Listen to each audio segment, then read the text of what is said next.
Hello everyone, welcome back to another episode of r/Entitled Parents.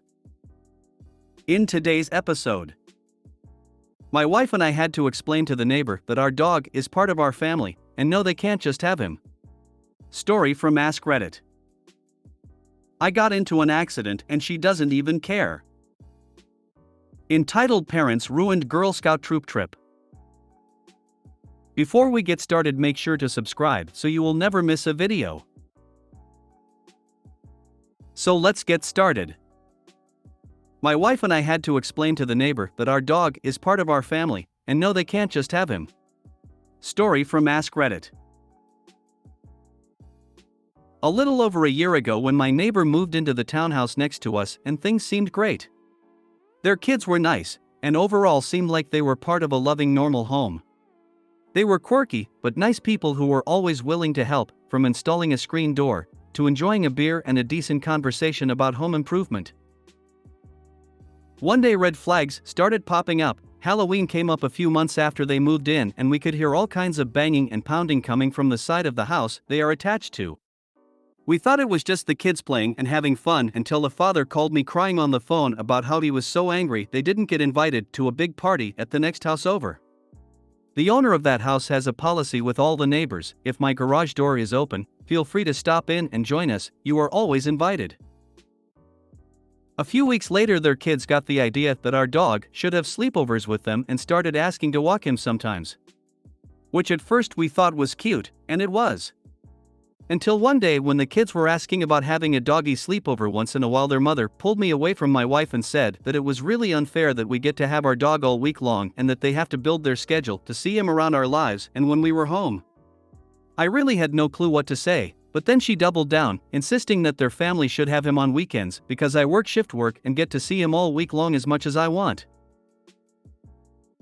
Our relationship with them ended after we caught one of their kids scratching our cars accidentally, and they told us to call the police when we tried letting them know what happened.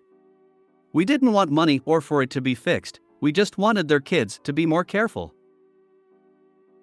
Yeeshi acts like you guys have joint custody of the dog or something. 'Cause it's obviously their dog. Is the dog chipped?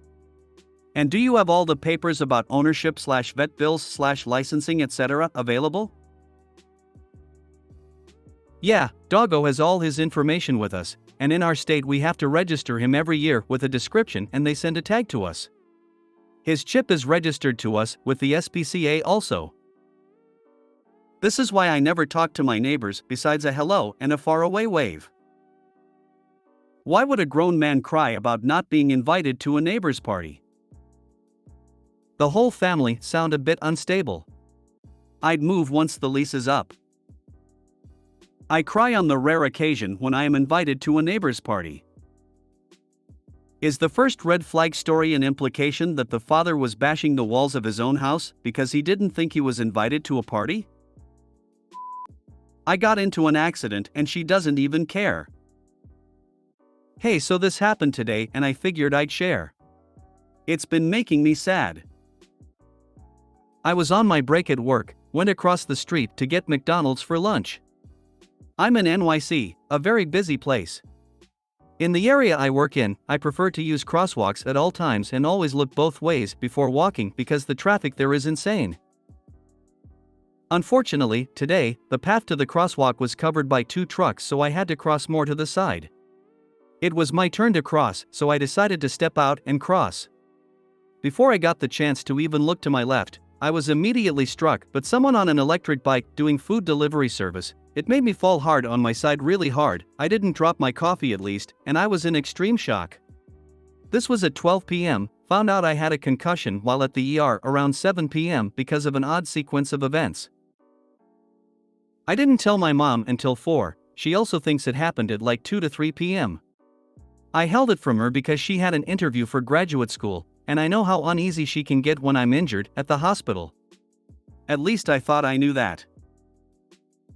While at the ER, I didn't hear a peep from her. No checking in, no asking what they're saying. Not even a response when I told her I was out. My little brother was the only one concerned. I get home, she doesn't even talk to me.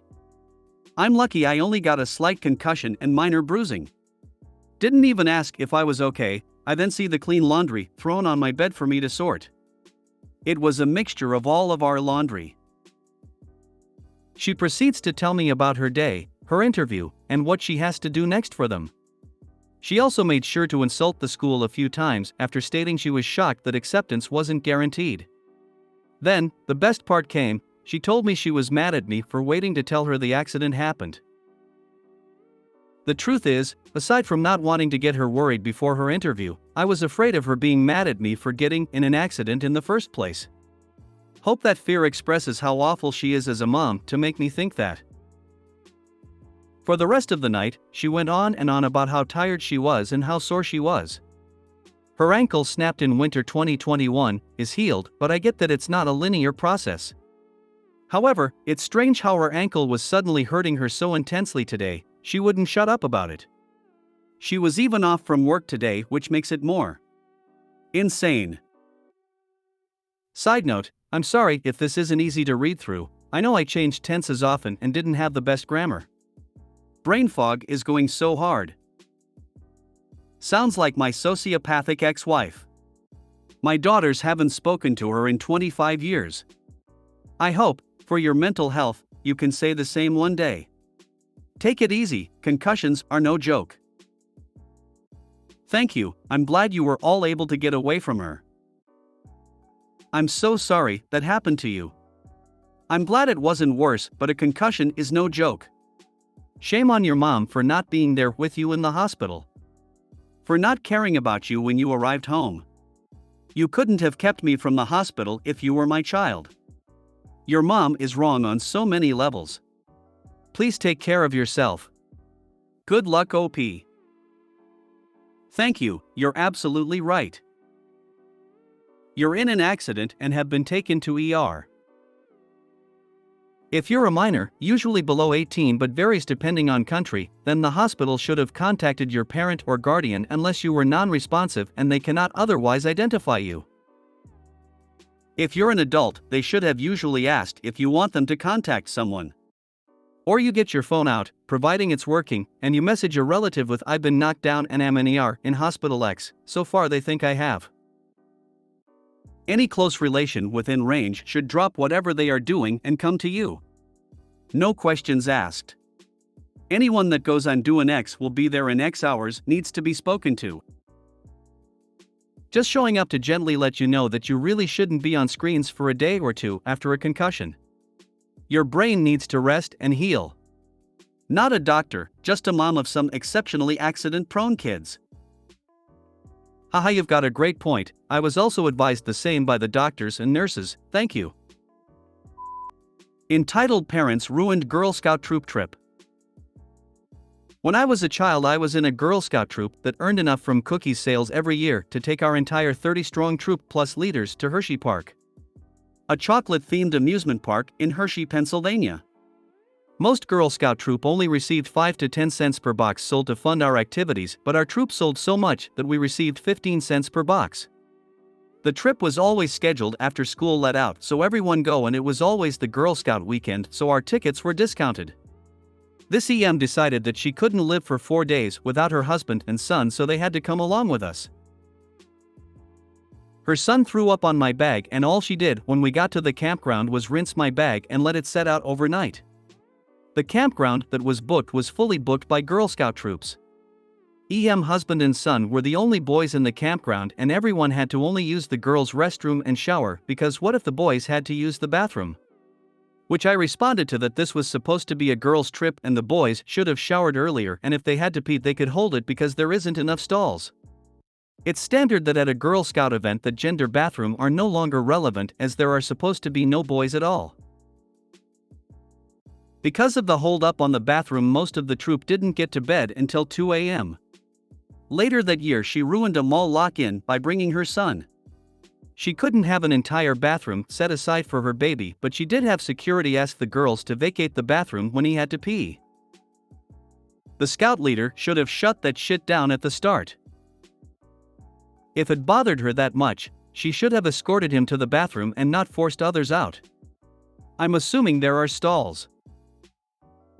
Same for showering.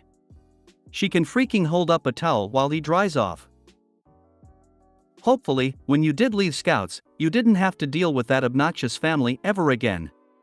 If it was me and I'd see that lady, I would give her a piece of my mind years later, but she's kind of sounds like the type that doesn't think that her actions have consequences and she's in her own bubble. Sorry that you had your stuff ruined, but next time you see her just say, "Hey, I'm having a good time." How are you going to run at this time, you old hag? Takes on additional significance in the 2020s, doesn't it? Devil's advocate here. Although it sounds like the brother shouldn't have come along, there is no prohibition that I know of for fathers being Girl Scout leaders. So the no males argument here isn't valid in my book. I was a female Cub Scout and Boy Scout leader for years. The boys should have showered earlier, and if they had to pee they could hold it because there isn't enough stalls. You're really not doing yourself any favors in your quest to get people onto your side. If you made it to the end of the video, thanks for watching. Don't forget to like, subscribe and share, and we will see you in the next video.